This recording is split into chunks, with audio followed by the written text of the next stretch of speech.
তো হযরত হুসাইন রাদিয়াল্লাহু তাআলা আনহু গভর্নরের চাপে মদিনা ছেড়ে যখন মক্কায় চলে যায়, তো এই খবর যখন জানাজানি হয়ে যায়, তখন ওই যে ইরাকের কুফা, এই কুফার মধ্য থেকে অনেক গণ্যমান্য ব্যক্তি লুকিয়ে হযরতে হুসাইন রাদিয়াল্লাহু তাআলা নূর সাথে সাক্ষাৎ করার জন্য আসে।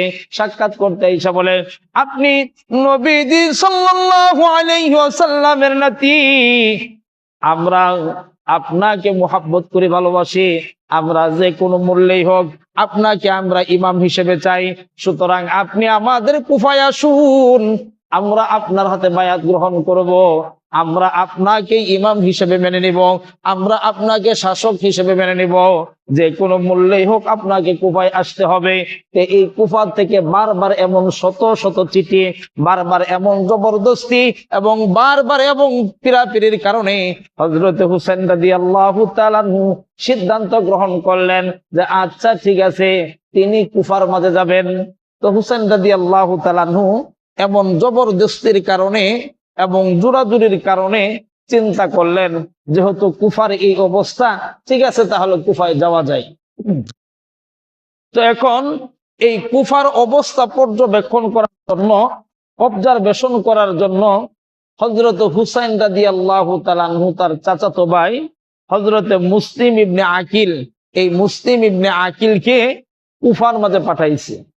তো মেরে মুহতারাম ভাইও, হযরত হুসাইন রাদিয়াল্লাহু তাআলা আনহু কুফার অবস্থা পর্যবেক্ষণ করার জন্য স্বীয় চাচাতো ভাই মুসলিম ইবনে আকিলকে কুফায় পাঠাইয়া দেয়।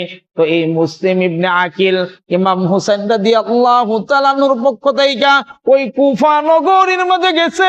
এই খবর যখন কুফার মাঝে ছড়ায়া যায়, আরে আল্লাহু আকবার, কুফাবাসীর ভিতরে তখন বিশাল আনন্দ।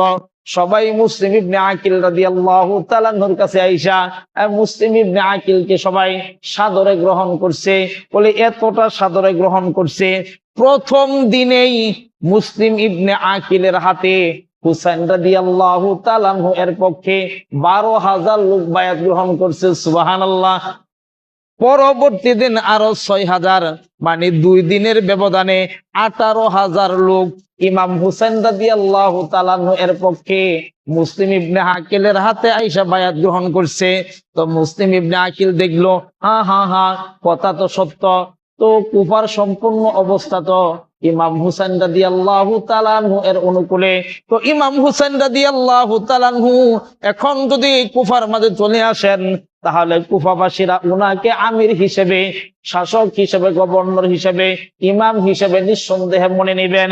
এজন্য মুসলিম ইবনে আকিল ইমাম হুসাইন রাদিয়াল্লাহু তাআলা আনহুর নিকটে এই মর্মে চিঠি পাঠাইয়া দেয়, হ্যাঁ আপনি খুব তাড়াতাড়ি কুফায় চলে আসুন।